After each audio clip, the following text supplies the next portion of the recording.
اور نئی مردم شماری ہو گئی تو کراچی کی سیٹیں بہت زیادہ بڑھ جائیں گی. اندازہ یہ ہے کہ 2 گنا سے کچھ ہی کم ہوں گی جتنی اس وقت ہیں. اور جن لوگوں نے بہت احتیاط کے ساتھ جائزہ لیا ان کا یہ خیال ہے کہ K4 منصوبہ، یہ گرین لائن منصوبہ اور باقی جو چیزیں ہیں اپنا ٹرانسپورٹ وغیرہ میں سرکلر ریلوے، اس سے پی ٹی آئی کی پوزیشن مضبوط ہو جائے گی اور پی ٹی آئی غالباً اتنی ہی سیٹیں لے لے گی، 35-40 سیٹیں لے لے گی صوبائی اسمبلی کی. اور ایم کیو ایم بھی ظاہر ہے کچھ نہ کچھ بہتر پرفارمنس کا مظاہرہ کرے گی. پچھلی دفعہ تو اچانک ان پہ آ پڑی تھی. اور اندرون سندھ بھی توقع کر رہے ہیں پی ٹی آئی کے لیڈر کے کچھ سیٹیں نکال لیں گے، نہیں تو جی ڈی اے بہرحال نکالے گی. پچھلی دفعہ تو ان کو تھپکی دی گئی تھی اور ان کا احتساب نہیں کیا گیا تھا. اس دفعہ تو رعایت دینا انہیں مشکل ہوگا، اس لیے رعایت دینا اس لیے مشکل ہوگا کہ عوامی موڈ خراب ہے، بہت کچھ بھی نہیں ملا لوگوں کو. تعلیم ٹھیک نہیں ہے، اسپتالوں کا برا حال ہے، کتے کے کاٹے کی ویکسین نہیں ہے، تھر پارکر میں حالت بے حد خراب ہے، دیہی سندھ غربت کی لوٹ مار کی علامت بن چکا ہے. تو یہ اس سے خوف زدہ ہیں. اور مراد علی شاہ جو وہ آپ ذرا کلپ تو دکھائیں مراد علی شاہ کا. جی میں ذرا ہارون صاحب اس طرف مراد علی شاہ صاحب نے یہ کہا ہے کہ سندھ پر قبضہ نہیں ہونے دیں گے اور ایسا نہ ہو کہ ہمیں کچھ اور سوچنا پڑے. اب اور سوچنا پڑے سے مراد کیا ہے؟ پہلے یہ ذرا دیکھیے ایگزیکٹلی انہوں نے کیا کہا، پھر آگے بات کرتے ہیں. جو لسانیت شروع کی گئی ہے کہ قبضہ نامنظور، یہ صوبائی اسمبلی سندھ جو ہے یہ کیا قبضہ کرا ہوا ہے سندھ پہ؟ صوبائی اسمبلی میں ہم میجورٹی میں ہیں. اس صوبے کے لوگوں نے ہمیں الیکٹ کیا، نہ صرف ایک بار الیکٹ کیا، جب سے پاکستان پیپلز پارٹی بنی ہے ہر وقت پاکستان پیپلز پارٹی نے سب سے زیادہ ووٹ لیے اور سب سے زیادہ ممبرز آئے. اور اس پہ کہتے ہیں قبضہ کہ سندھ کے لوگوں پہ کیا تم چاہتے ہو اسلام آباد سے آگے قبضہ ادھر جو کہ تم لوگ چاہ رہے تھے ابھی کرنے کے لیے؟ یہ سندھ کے لوگ یہ قبضہ نہیں ہونے دیں گے. ہاں ہم پاکستان کا حصہ ہیں، ہمیں پاکستان کا حصہ سمجھو. ایسے حالات نہیں پیدا کرو کہ لوگ کچھ اور سوچنا شروع ہوں، اور آپ ایسے حالات پیدا کر رہے ہیں. ہارون صاحب، سندھ کے لوگ قبضہ نہیں ہونے دیں گے، ہم پاکستان کا حصہ ہیں، ہمیں پاکستان کا حصہ سمجھو. ایسے حالات پیدا نہیں کرو کہ لوگ کچھ اور سوچنا شروع ہو جائیں. مراد کیا ہے اس سے؟ دیکھیے قبضہ تو کیا ہوا ہے انہوں نے، اور جو لسانیت کی یہ بات کر رہے ہیں کراچی میں تو اب لسانیت کی وہ نوعیت رہی نہیں ہے. لسانیت تو یہ خود پھیلاتے ہیں، یعنی بھٹو صاحب بھی پھیلاتے تھے، اس میں کوئی شبہ ہی نہیں ہے. ان کی سندھی تقریروں کا ریکارڈ نکال لیں سندھی اخبارات میں سے، اس میں ان کا لہجہ اور ہوتا تھا، دوسری جگہ اور ہوتا تھا. پنجاب کی اور دوسرے صوبوں کی مڈل کلاس کو اور غریب طبقے کو انہوں نے انسپائر کیا کہ میں ظلم کا خاتمہ کروں گا، جاگیرداروں کا ظلم ختم کروں گا، صنعت کار کی زیادتی مزدور کے ساتھ ختم کروں گا. لیکن یہ غلط کہہ رہے ہیں کہ میجارٹی ملی تھی. میجارٹی انہیں بعد میں ملی جب انہوں نے مینیج کر لیا. ایک تو مظلومیت کا ووٹ خیر ملا. سندھ میں میجارٹی نہیں تھی 1970 میں، پیپلز پارٹی کی 60 میں سے 28 سیٹیں تھیں. پنجاب میں زیادہ 2/3 میں اکثریت تھی ان کی، یہاں پنجاب سے زیادہ ووٹ ملے تھے. لیکن رفتہ رفتہ جیسے اشکار ہوتا گیا کہ یہ دراصل بنیادی طور پر سندھی پارٹی ہے، جیسے نون لیگ بنیادی طور پر پنجاب کی پارٹی ہے. تو لسانیت کو تو یہی فروغ دے رہے ہیں. باقی یہ جو کہہ رہے ہیں کہ کچھ اور سوچیں گے، یہ تو صاف بالکل واضح ہے، علیحدگی کی تحریک چلانے کی دھمکی دے رہے ہیں. اور یہ نہایت مضحکہ خیز اور احمقانہ بات ہے، اور انہوں نے نہیں کہا، یہ اصل میں زرداری صاحب نے کہا ہے.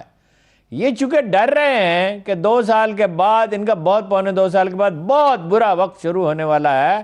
یہ الیکشن کافی امکان ہے اس کا، یہ الیکشن نہیں جیت سکیں گے. اور جب نہیں جیت سکیں گے تو پھر کیا؟ پھر تو ظاہر ہے کوئی رعایت انہیں ملے گی نہیں.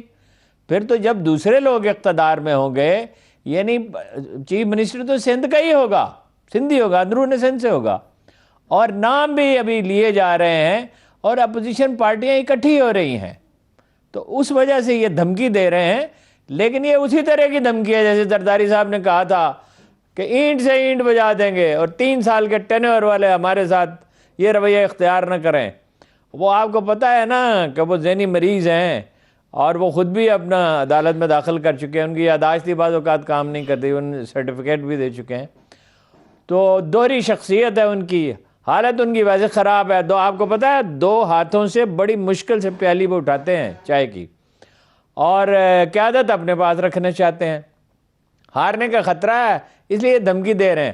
مگر وہ پھر اس کے بعد بھاگ گئے تھے کہ اینٹ سے اینٹ بجانے کی دھمکی دے کے, اور پھر ملے ہی نہیں تھے. مطلب یہ کسی سے اپنی پارٹی کے لوگوں سے بھی پھر بیرون ملک رہے, پھر معافی مانگ کے واپس آئے تھے.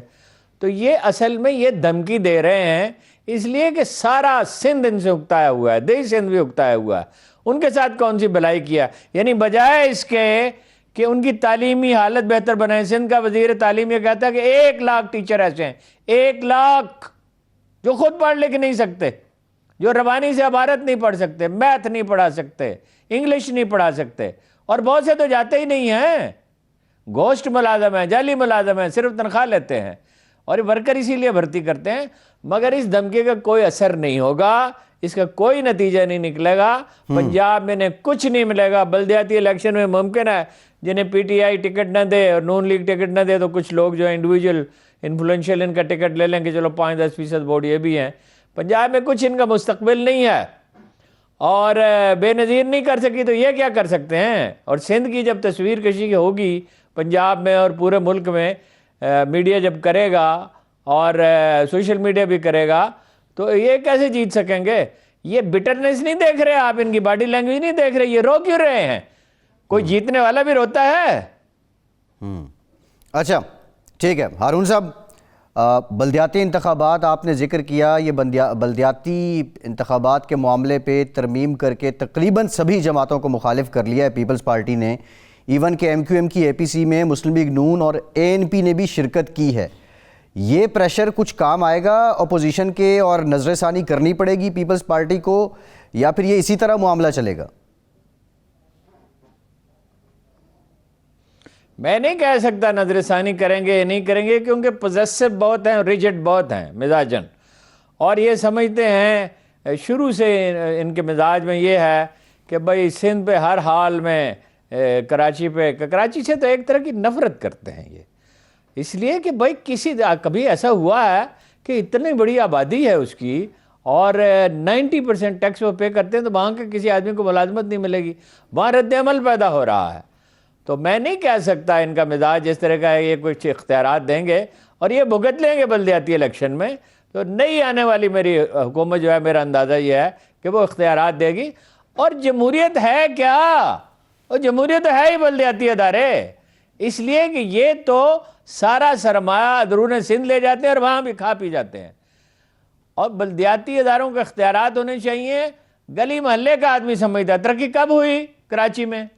کراچی کی پوری 75 سال کی 74 سال کی تاریخ میں نعمت اللہ خان کے دور میں ترقی ہوئی, مصطفیٰ کمال کے دور میں ترقی ہوئی, سب سے زیادہ نعمت اللہ خان کے دور میں ہوئی.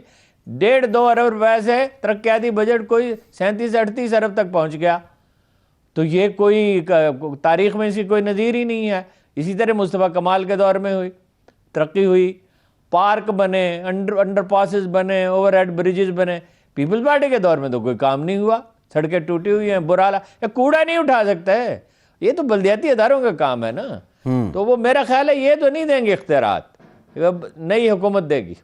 جی ہارون صاحب, نون لیگ کی کچھ بات کر لیتے ہیں. رانا ثناء اللہ صاحب نے کہا ہے کہ سلیکٹڈ کو لانے والے اب اس کو اتارنے کے لیے ہماری مدد کریں. یہ بیان سے زیادہ ایک التجا لگ رہی ہے, لیکن وہ جو آئین کی پاسداری کا ڈھول پچھلے 3-4 سال سے نون لیگ پیٹ رہی ہے, کیا وہ اسی طرح سلسلہ جاری رہے گا, وہ ڈھول پیٹا جائے گا, یا یہ التجا جو ہے یہ زیادہ مستند اور کارگر ہوگی؟ دیکھیے بات یہ ہے, یہ ڈر رہے ہیں, یہ خوف زدہ ہیں.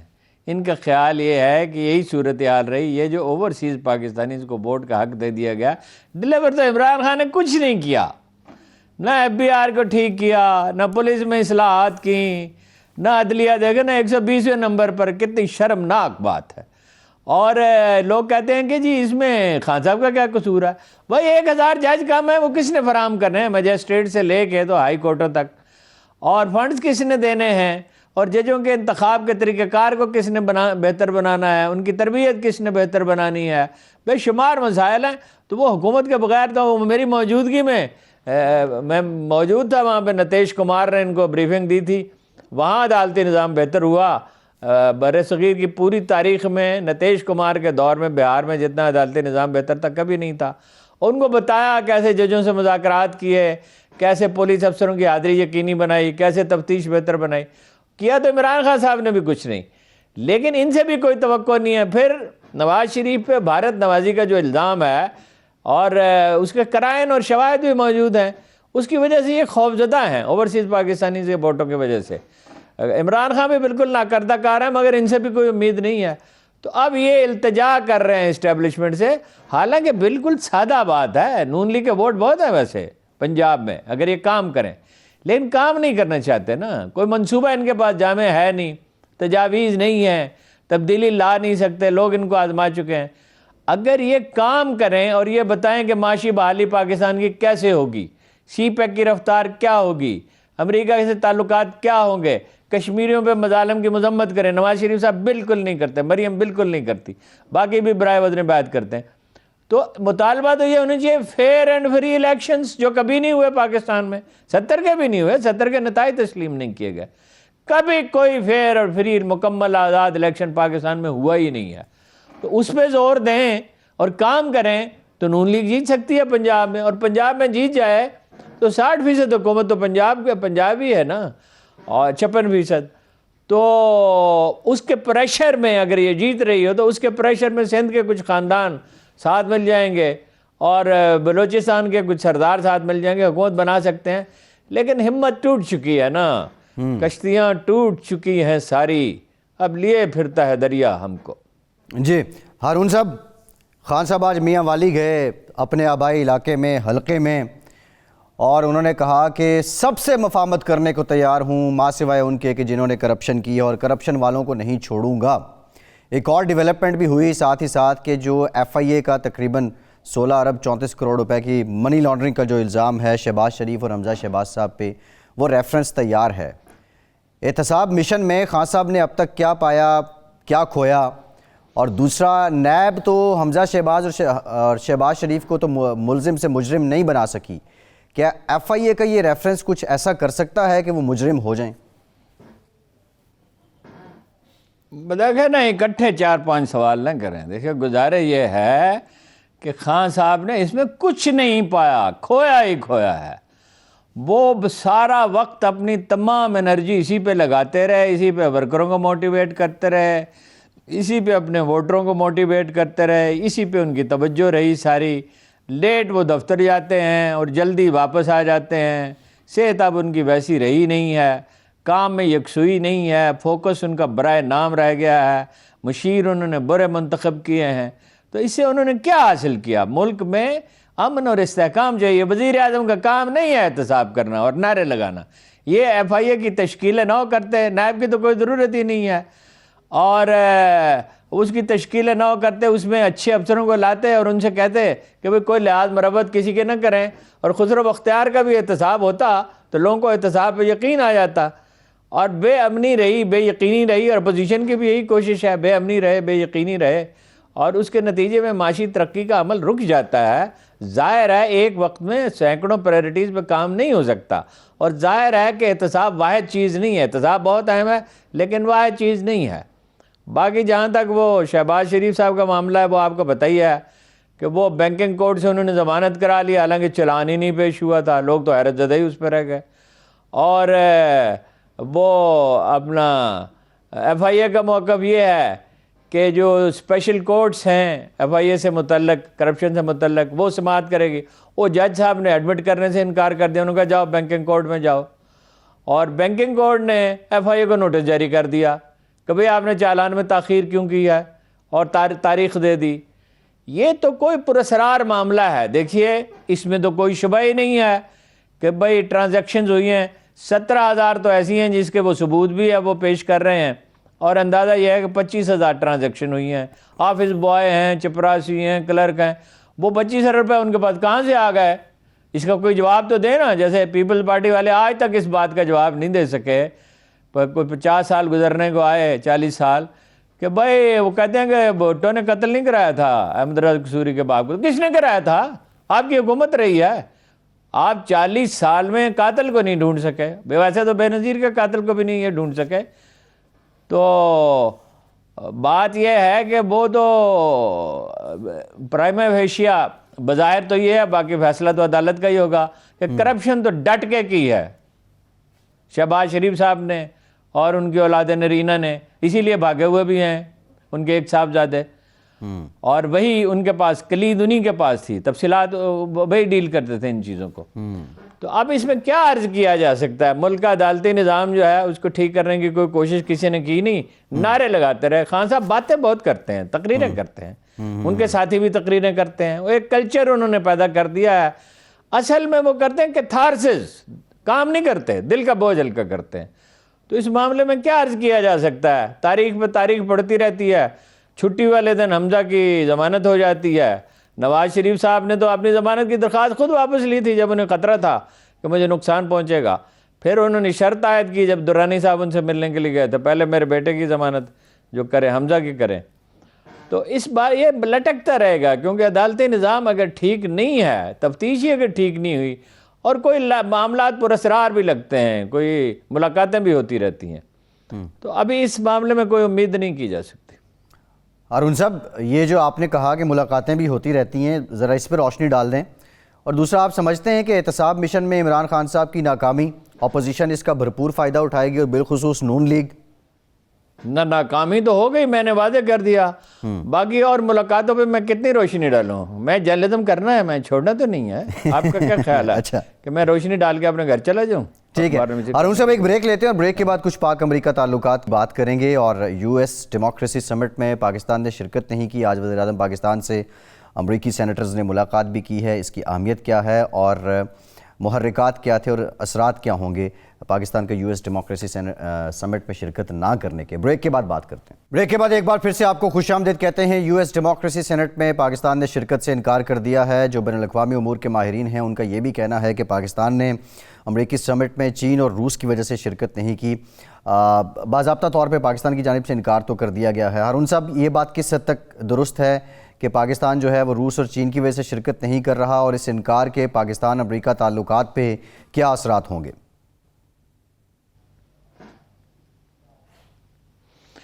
پہلے وہ میں بات مکمل کر لوں سندھ والی۔ دیکھیے، سندھ کارڈ بھٹو صاحب بھی استعمال کرتے تھے، سندھی اخبارات کا ریکارڈ نکال کے دیکھیں، زرداری صاحب بھی استعمال کرتے رہے ہیں، بلاول بھی کرتا ہے، مراد علی شاہ کو انتہائی متعصب آدمی سمجھا جاتا ہے، اور وہ وہاں چونکہ ڈیلیور نہیں کر سکے۔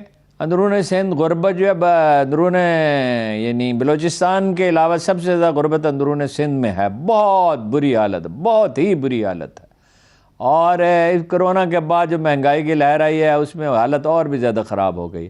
وہ نفرت جب ان کے خلاف پیدا ہوتی ہے تو اس کا رخ یہ پنجاب کی طرف موڑتے ہیں اور وفاق کی طرف موڑتے ہیں، دراصل پنجاب ہی کی طرف، اس لیے کہ ان کے پاس کوئی جواز تو نہیں ہے، تعصبات کی آگ بھڑکا کر اس سے فائدہ اٹھانے کی کوشش کرتے ہیں۔ مثلاً یہ کہتے ہیں کہ پنجاب پانی چوری کرتا ہے، بالکل کوئی، یہ کہتے صرف الزام لگاتے، سبسٹنشیٹ نہیں کرتے۔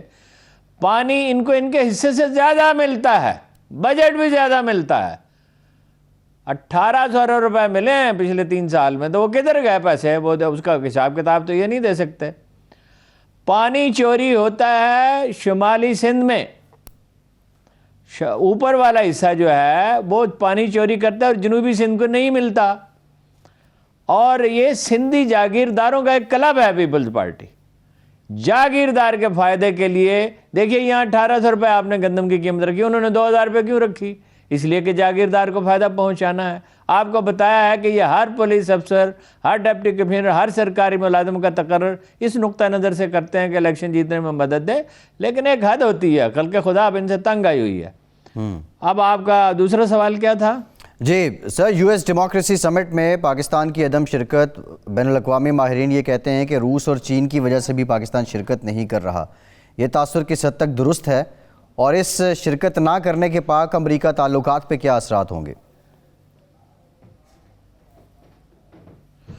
دیکھیے، چینی آپ سے کبھی نہیں کہتے، روس کے ساتھ ہمارے ایسے گہرے تعلقات ہی نہیں ہیں کہ وہ ہمیں وہ مطلب یہ اپنی بہت ہلکا سا اشارہ کر سکتے ہیں کہ ہماری یہ خواہش ہے، اور چینی بھی آپ کو کوئی ڈکٹیٹ نہیں کرتے۔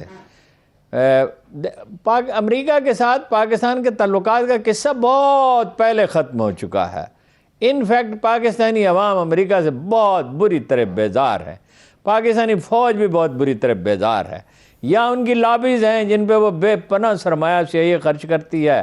مثلاً ایک وہ ہیومن رائٹس کمیشن ہے, اس کے ایک صاحب ہیں, اب ان کا نام کیا لینا, کئی دفعہ میں بتا چکا ہوں نام لے کے. انہوں نے ایک مضمون لکھا ہے ایک اخبار میں جو CIA کے زیر اثر ہے کہ مسلمان روز اول سے ذرا غور فرمائیے, علم دشمن ہے. اور اس کا ثبوت انہوں نے یہ دیا کہ سکندریہ کی ایک لائبریری جناب عمر فاروق اعظم کے دور میں جلا دی گئی. سکندریہ میں کوئی لائبریری ہی نہیں تھی. یہ ویسٹ کے ہسٹورین کہتے ہیں. یہ 1 صدی پہلے یہ قضیہ اٹھا تھا اور علامہ شبلی نعمانی نے اس کا جواب دے دیا تھا, وہ بات ختم ہو گئی. ایک پادری نے کہانی گھڑی تھی. یہ امریکہ کے لوگ ہیں یہاں پہ تنخواہ دار. عجیب بات ہے, یہ کمیونسٹ ہوتے تھے کسی زمانے میں, پھر یہ ہو گیا سوشلسٹ, پھر ہو گیا سیکولر, پھر ہو گیا لبرل. وہ لابی ہے, سول سروس میں بھی ان کی لابی ہے. بچوں کو وہ انسینٹیو دیتے ہیں بچوں کو تعلیم دینے کے لیے, اور شہریت دیتے ہیں. ایون فوج میں بھی وہ اپنا اثر و رسوخ بڑھانے کی کوشش کرتے ہیں. لیکن وہ قصہ ختم ہو چکا ہے. اب مسئلہ یہ ہے کہ آپ معاشی طور پہ تو اپنے پاؤں پہ کھڑے نہیں ہوئے, اس کے لیے آپ کو ٹیکس کلیکشن کی ضرورت ہے. وہ اس کی جرت کسی میں ہے نہیں کہ بزنس مین سے ٹیکس وصول کرے, غریب آدمی پہ بوجھ ڈالتے ہیں, قرض آپ نے لینا ہوتا ہے. تو پریکٹیکلی تو قصہ ختم ہو چکا ہے. ہاں ہمارا جھکاؤ چین کی طرف ہے, لیکن پالیسی یہ ہے کہ آپ کسی بلاک کا حصہ نہ بنیں. یہی معقولیت کی بات ہے کہ آپ بلاک کا حصہ نہ بنیں. میری ذاتی رائے یہ ہے کہ نچلی سطح کی نمائندگی ہونی چاہیے تھی. کسی منسٹر کو بھیج دیتے, یا نہ وہ تو بھیجنے کی شاید ضرورت ہی نہیں تھی, ایک اچھی تقریر لکھ دیتے, اس میں اسٹیبلش کرتے کہ آپ تو اسلحہ بیچتے ہیں, آلودگی پھیلاتے ہیں دنیا میں, اور آپ ماحولیات کی تباہی کے ذمہ دار ہیں, ہم تو نہیں ہیں. پھر یہ کہ تائیوان کو ایک تو ریاست وہ تسلیم ہی نہیں کرتے, اس کے باوجود اس کو انوائٹ کیا ہے. عراق میں بڑی جمہوریت ہے جی, تو اپنا ترکی میں جمہوریت نہیں ہے, عجیب و غریب ہے. یہ ساری باتیں وہاں جا کے کہتے, کوئی اپرچونٹی ضائع نہیں کی جاتی.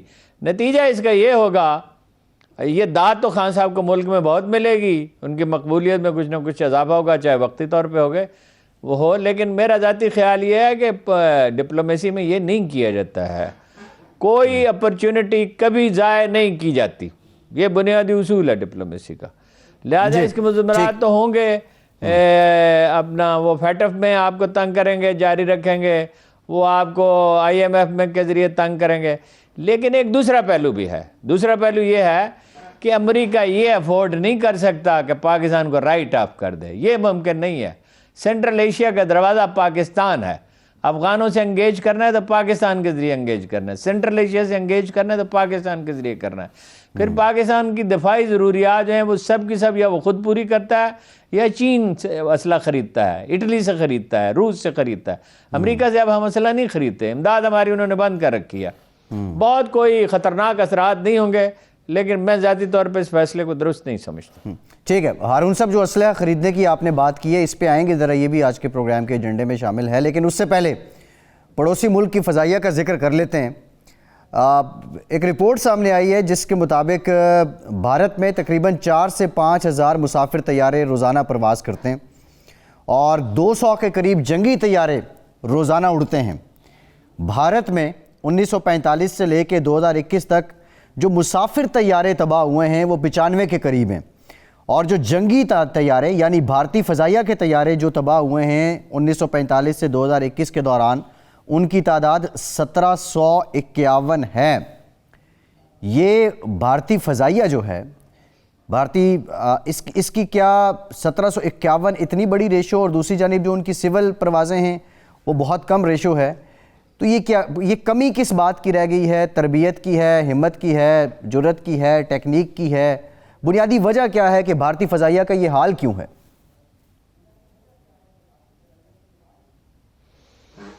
آپ کے علم میں ہوگا کہ پاکستانی پائلٹ دنیا میں سب سے بہتر سمجھے جاتے ہیں. پاکستان میں تربیت بھی بہت اچھی ہے. سیکنڈ بیسٹ سمجھے جاتے ہیں اسرائیلی. مثلا F-16 پہ ایک اسرائیلی پائلٹ 2 سال میں تربیت اپنی مکمل کرتا ہے, پاکستانی پائلٹ 9 مہینے میں کرتا ہے. ابھینندن والا قصہ آپ کے سامنے ہے، اور جو انہوں نے سو کال سرجیکل سٹرائکس کی سی 2019 میں، اس کا نتیجہ بھی آپ کے سامنے ہے. یعنی 6 جگہ پہ جا کے دن کی روشنی میں بم برسا کے واپس آ گئے اور کچھ وہ کر نہیں سکے. اور ایک جھوٹی کہانی گھڑی اپنے لوگوں کو مطمئن کرنے کے لیے کہ F-16 ان کو تسلی تشفی کے لیے، ان کی دلجوئی کے لیے کہ ایک F-16 گرا دیا. وہ ساری دنیا کہتی ہے، فارن ایجنسی میگزین سمیت جو سب سے معتبر ادارہ ہے اس معاملے میں سمجھا جاتا ہے، کہ کوئی F-16 طیارہ نہیں گرائے گا. آپ کے سوال کا جواب تو آپ کے سوال ہی میں موجود ہے. 4000 طیارے نہیں ویسے اڑتے، 4 سے 5000 فلائٹس ہوتی ہیں، اسی طرح 2000 فلائٹس ہوتی ہیں جنگی طیاروں کو. تو یہ جو آپ نے فگر بتائے ہیں، یہ سادہ سا حساب سے 150 گنا، 150% نہیں، 150 گنا زیادہ نقصان ہے. تو بالکل واضح بات ہے، پائلٹ کی تربیت اچھی نہیں ہے، اور وہ موٹیویٹڈ نہیں ہے، اور وہ اپنا ظاہر ہے غلطیاں کرتا ہے. طیارے بھائی یہ عام طیارے نہیں، وہ جو ہرکولیس طیارہ ہے C-130 ہرکولیس طیارہ، وہ تو گرتا ہی نہیں. وہ کہیں بھی آپ کھیتوں میں اتار سکتے ہیں، آپ اس کو کسی بھی جگہ سڑک پہ اتار سکتے ہیں، کہیں بھی زمین ناہموار ہو اس پہ بھی اتار سکتے ہیں. وہ 2 واقعات ہوئے ہیں جب سے وہ طیارہ بنا ہے، تو یہ اپنا 1/3 طیارے گرا چکے ہیں آلریڈی. تو اس سوال کا جواب تو بالکل واضح ہے. بات یہ ہے بے دلی پائی جاتی ہے بھارتی فوج میں. چینیوں نے بہت پیٹا انہیں، ان کی ایک فتح ہے جو دراصل فتح نہیں ہے مشرقی پاکستان میں. وہ 16 گنا آرمی کے ساتھ، جب کہ مکتی بانی اس کے علاوہ تھی اور سوویٹ امداد اس کے علاوہ تھی، 3 بڑے فیکٹر تھے. ہماری فوج تھی کل 31000، یہ کہتے 95,000 93,000 جنگی قیدی، بس وہ سویلین تھے بھائی. جو فیکٹری اونرز تھے، جو انجینئر تھے، جو ڈاکٹر تھے، جو بزنس مین تھے، جو لوگ وہاں نہیں رہنا چاہتے تھے، ان کو بجائے بھیجنے کے انہیں جنگی قیدی بنا لیا. تو 16 گنا فوج کے ساتھ جب اندر شورش برپا ہو اور مقامی آبادی ناراض ہو، اس کا ایک بڑا حصہ ناراض ہو، پولیٹیکل سائنس کا اصول یہ ہے 20% لوگوں پر پرووک کر کے آپ حکومت نہیں کر سکتے. تو شیخ مجیب الرحمان کو وزارت عظمیٰ اس وقت ملنی چاہیے تھی، اور وہ خود ایکسپوز ہو جاتا. وہ تو فتح تو کوئی فتح ہے نہیں. وہ تو جو ان کا سب سے بڑا ٹاپ ایکسپرٹ ہے پراوین سوامی، وہ یہ کہتا ہے کہ پاکستان کو شکست نہیں دے سکتا انڈیا، کسی بھی نہیں دے سکتا، اور اس محاذ پہ تو وہ کبھی ہمیں شکست نہیں دے سکے. تو وہ فوج میں آپ کو پتا خودکشی کے واقعات ہوتے ہیں انڈین آرمی میں، ڈی موٹیویٹڈ ہے. اب مقبوضہ کشمیر میں 69 شہریوں کو مارتے رہتے ہیں، 256 اضلاع میں شورش ہے تامل ناڈو تک، اور آدھی آبادی تقریباً مسلمان، سکھ، عیسائی، پارسی اور دلت، آدھی سے زیادہ آبادی ناراض ہے. تو ایک بے دلی کی وہاں فضا ہے. آرمی میں خودکشی کے بہت واقعات ہوتے ہیں، پاکستان میں ایک واقعہ بھی نہیں ہوتا کبھی. کوئی ایک واقعہ کبھی ہوا ہوگا کوئی، اور وہاں سیاچن میں زبردستی بھیجے جاتے ہیں انڈین آرمی آفیسرز. یہاں جو ہے وہ رضاکارانہ طور پہ جاتے ہیں، پھر چین چڑھ آیا ہے اوپر، سوار ہو گیا ہے. تو ایک بے دلی پائی جاتی ہے انڈین آرمی میں، یہ اس کا نتیجہ ہے. ٹھیک ہے ہارون صاحب، ایک بریک لیتے ہیں، بریک کے بعد واپس آئیں گے. تو کورونا کی وبران دنیا بھر کی معیشت تقریباً 3.1% اس میں کمی آئی، اور جو اسلحے کا کاروبار ہے اس میں 1.3% اضافہ ہوا ہے. کون سے ممالک ہیں جو اسلحے کے اس کاروبار میں شریک ہیں، اور یہ اضافہ کیسے ہوا، اس کی وجہ کیا ہے؟ بریک کے بعد اس پہ بات کرتے ہیں. بریک کے بعد ایک بار پھر سے پروگرام میں آپ کا خیر مقدم کرتے ہیں. Stock home international research institute نے 2020 میں اسلحے کی تجارت سے متعلق ایک رپورٹ جاری کی ہے. یہ رپورٹ 6 دسمبر کو جاری کی گئی ہے، اور اس رپورٹ میں یہ بتایا گیا ہے کہ گزشتہ برس جب پوری دنیا کرونا کی وبا سے لڑ رہی تھی اور دنیا بھر کی معیشت جو ہے اس میں خاطر خواہ کمی واقع ہوئی، تقریباً 3.1%، تو اسلحے کی تجارت میں اضافہ ہوا ہے اور $531 ارب کا اسلحے کی تجارت ہوئی ہے. جبکہ پاکستان کے سالانہ GDP کو دیکھا جائے تو تقریباً یہ $300 ارب کے قریب بنتا ہے. اور رپورٹ میں جو 100 بڑی اسلحہ ساز کمپنیاں ہیں اس میں اس کا ڈیٹا شامل ہے. ہارون صاحب، ایک جانب دنیا بھر کی معیشت کولیپس کی کرونا کی وجہ سے، لوگوں میں خوف تھا، جان کا خوف بھی تھا، کاروبار بھی ڈوبے، لیکن اسلحے کی تجارت میں اضافہ ہوا اور اس میں پھر سے امریکہ جو ہے وہ سر فہرست ہے، اس کا جو شیئر ہے وہ تقریباً 54% بنتا ہے۔ کیا کچھ کاروبار ایسے ہوتے ہیں کہ جن پہ کسی وبا کا، کسی حالت کا کوئی اثر نہیں ہوتا، یا یہ جان بوجھ کے ایک لابی ہے دنیا بھر میں کہ جن کے لیے لازمی ہے کہ ان کا اسلحہ بکے؟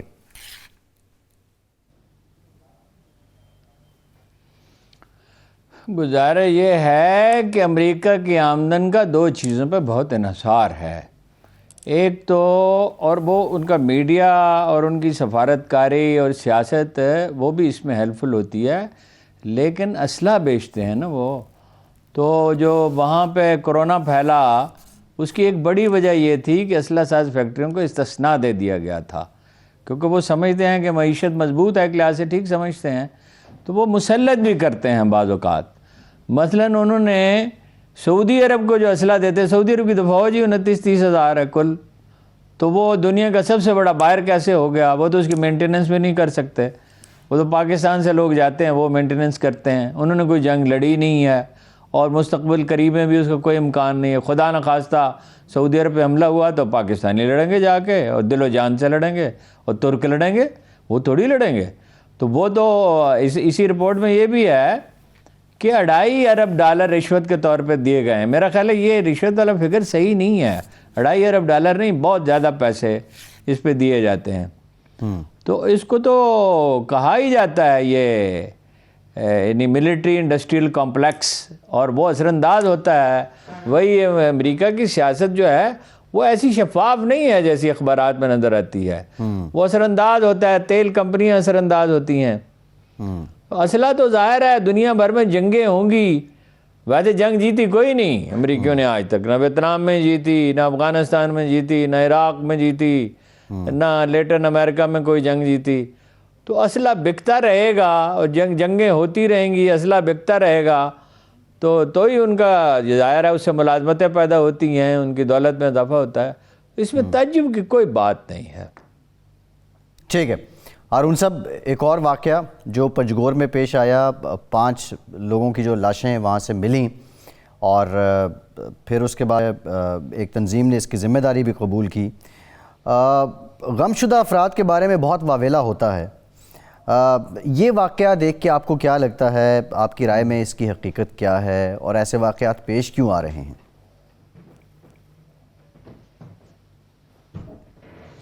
دیکھیے، اس کی ذمہ داری قبول کی ہے براہم داغ بگٹی کی بلوچستان لبریشن آرمی نے۔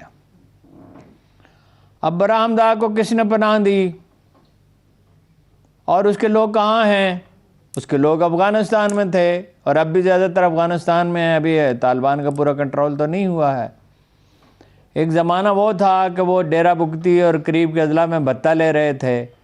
2 طرح کے لوگ ہیں۔ یہ جو لوگ تھے یہ تو سیر کرنے کے لیے گئے تھے، ان کا نہ کسی سیاست سے کوئی تعلق ہے، نہ کسی کو ان سے کوئی شکایت تھی، نہ کسی سے کوئی جھگڑا تھا۔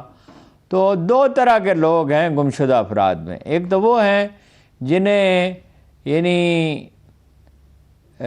وہ ادارے اٹھاتے ہیں تو وہ اس میں سے جو بے گناہ ہیں وہ رہا کر دیے جاتے ہیں، باقی کے خلاف کارروائی ہوتی ہے، اور اس امکان کو آپ مسترد نہیں کر سکتے کہ اس میں بھی کوئی بے گناہ لوگ شامل ہوں۔ ظاہر ہے جو رہا کر دیے جاتے ہیں بے گناہ ہی ہوتے ہیں وہ۔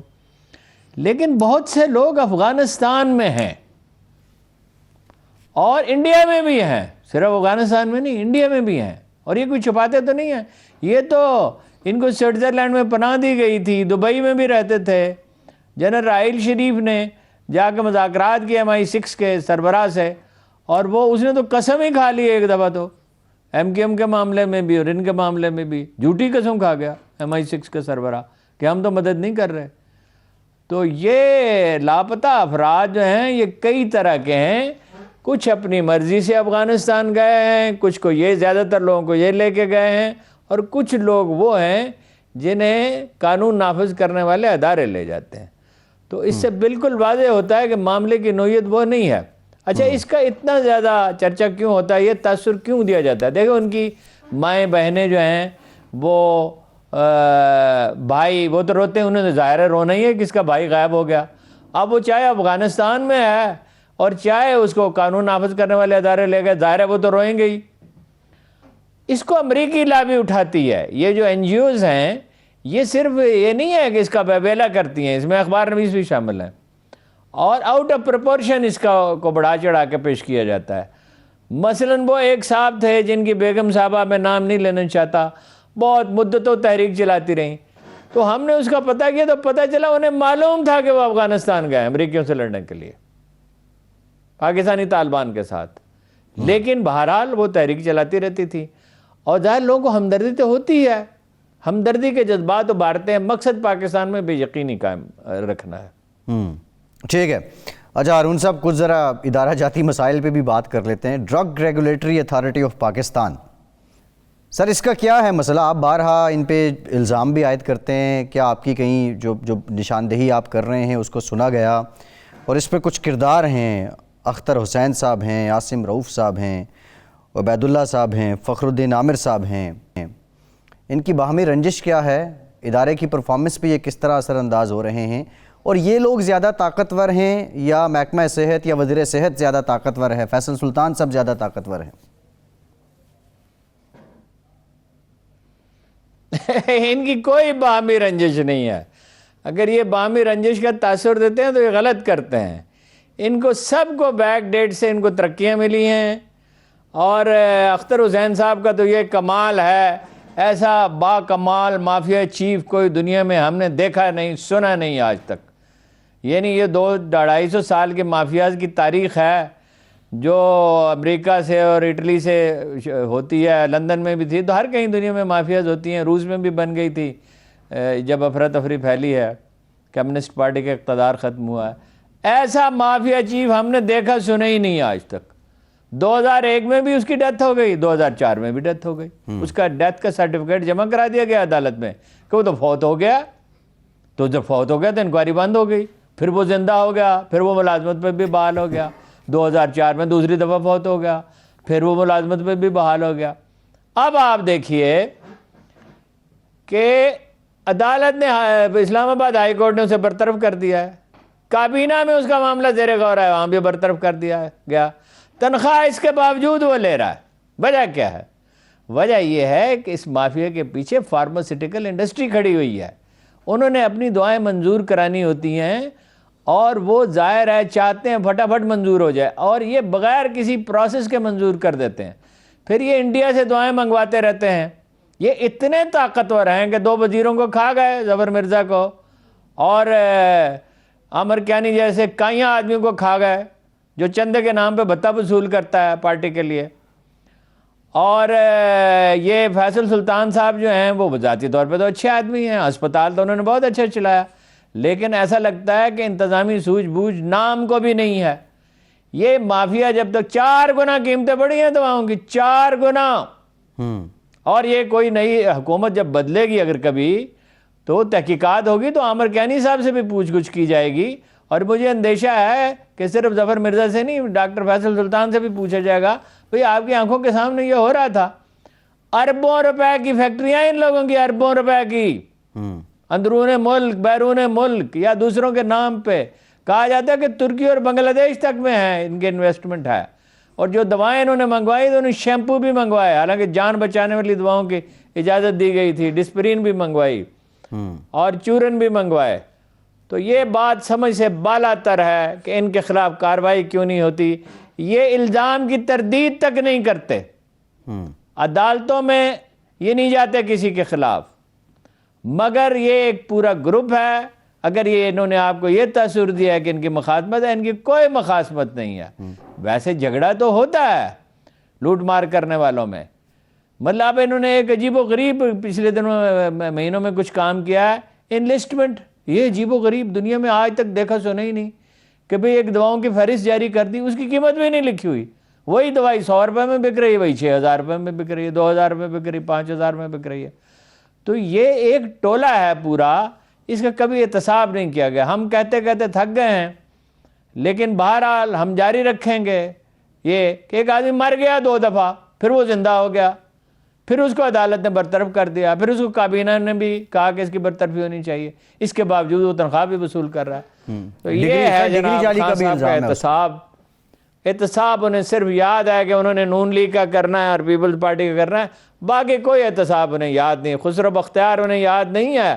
100 ایکڑ 125 ایکڑ زمین ہے پورے خاندان کی، اور 3 شوگر ملیں ہیں، اور سینکڑوں غیر ملکی دورے ہیں، اور بجلی کمپنی، اور خدا جانے کیا کیا کچھ ہے.